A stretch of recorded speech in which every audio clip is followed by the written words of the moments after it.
Саламатсыздар ма? Бүгін біз сіздермен бірге осындай іші сочный болатын аты шулы дубайский шоколад жасайтын боламыз. Көреміз. Бірінші катаифи тестасын жасап аламыз. Ол үшін бізге ұн, крахмал, май және су керек. Тұз, сосын дәмін келтіру үшін тұз қосамыз. Мен енді өзіме керек, біз бір плитка жасайтын болғандықтан өзіме керек грамдарын өлшеп алдым. Бізде ұн 60 грамм. Оны біз осылай ситадан өткізіп аламыз.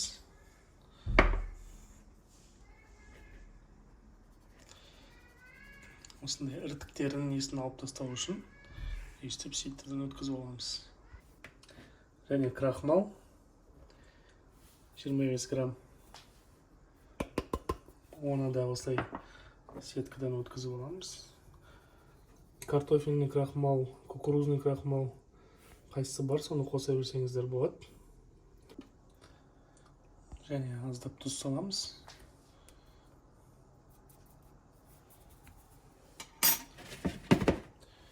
Және май 10 граммдай май қосамыз.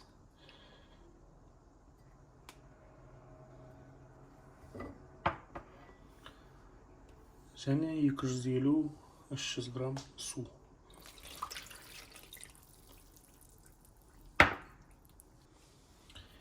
Енді осыны жақсылап араластырамыз. Блендер болса блендермен, болмаса осылай ручной араластырсаңыздар болады.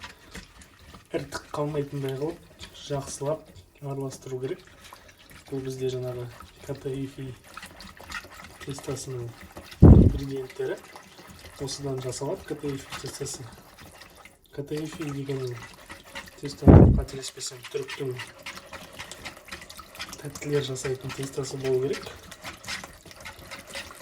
Осыны жақсылап араластырамыз осылай.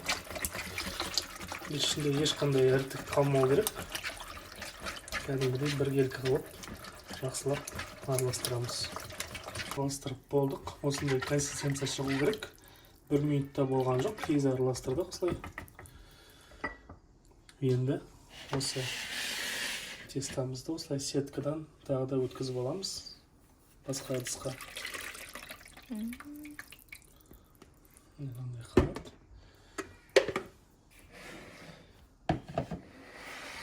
Дайын. Енді осы тестамызды кондитерский осындай мешокқа құямыз.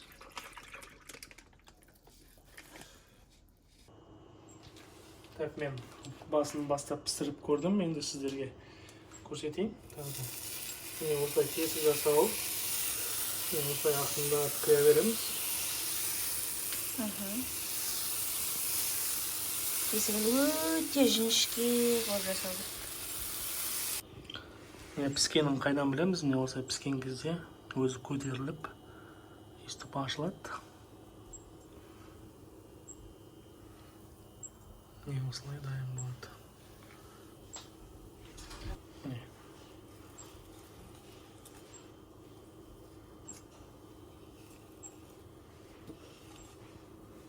Енді бұл біздің дубайский шоколадтың басты ингредиенті, ол біздің фисташки. Мен бұл біздің дубайский шоколад үшін 400 грамм тазартылмаған фисташки сатып алдым. Оны қолдан жасайтын болам. Фисташковый пастаны. Оның сыртын бәрін алып сағанда бізде таза примерно 200-250 граммдай осындай тазартылған фисташки қалды. Біз бұны блендерға салып, жақсылап үгітетін боламыз. Мен басқа ештеңе қоспаймын. Осы құр фисташкидің өзін блендермен езген кезде көбірек езетін болсаңыздар, фисташкидің өзінің майы бөлініп, кәдімгі натуральный фисташковый паста пайда болатын болады. Жақсылап салып аламыз. Енді біз осының бәрін дайындап жатқанда бір шоколадымызды ерітіп дайындап қоямыз. Мен осындай 2 шоколад пайдаланам. Қандай екенін көрсете қойын. Ыстық су құйып үстіне. 1 шоколадымызды өйстіп ерітіп дайындап қоямыз. Енді шоколадымыздың бірінші слойын біз құйып аламыз. Ол үшін бізге мынандай арнайы қалып емес, мен мысалы бізде мынау печеньенің бәрі соның сырты. Осындай ұнға құйсаңыздар да болады, арнайы қалыпқа құйсаңыздар да болады. Осылай шоколадымызды ерітіп алып, ортасына құя береміз.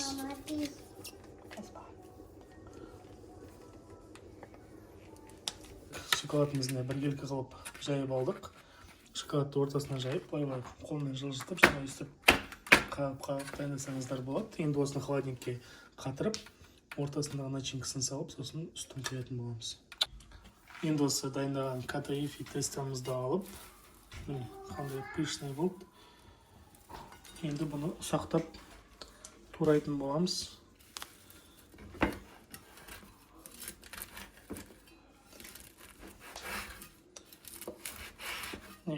Осындай қылып.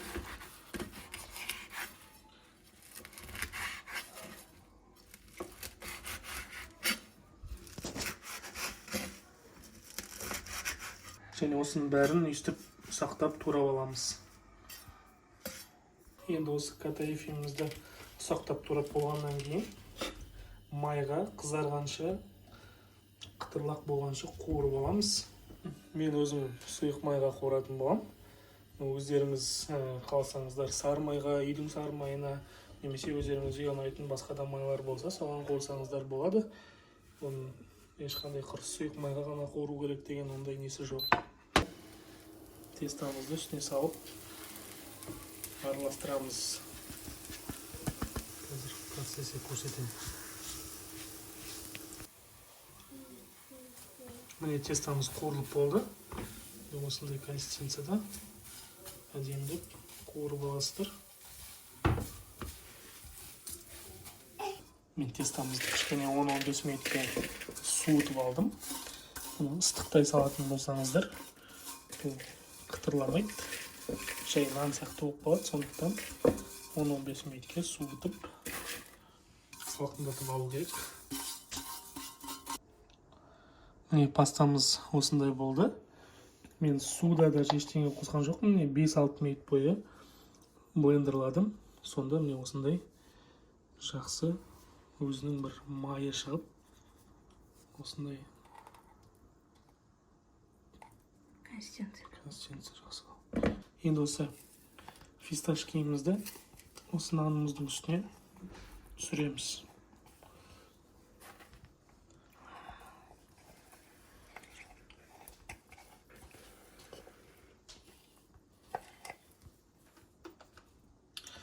Енді екеуін осылай жақсылап араластырамыз. Прям пастасының көлемі идеальный, аз емес, күшті болып тұр. Негізі біз пастаға краситель қосуымызға болушы еді. Жақсы краситель. Міне түрі осындай болды. Ештеңе қосқан жоқпын, екеуін ғана жақсылап араластырып, не май, не су қосқан жоқпын, өздері екеуі араласып, не осындай консистенция шықты. Енді осыны осы қатқан шоколадымыздың ортасына жақсылап саламыз бүйтіп.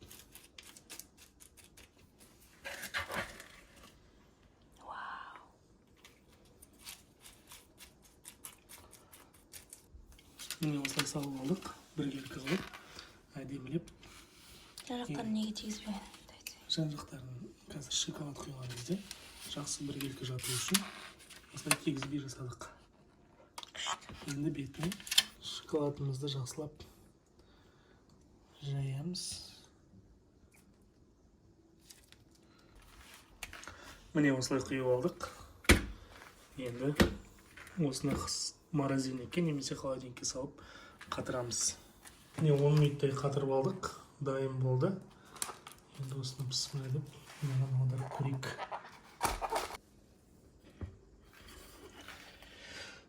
Міне дубайский шоколадымыз дайын болды. Аударып алдық. Керемет. Енді дәмін көреміз. Ал пісімлі деп енді ортасынан бөліп дәмін көретін боламыз.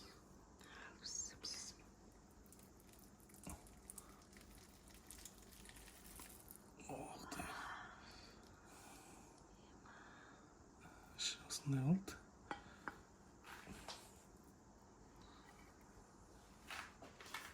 Так, енді біз соны bilan көреміз.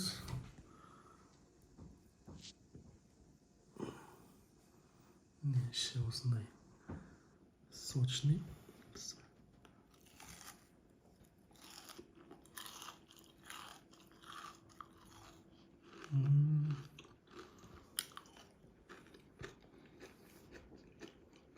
Өте керемет. Оригиналдан ешқандай айырмашылығы жоқ.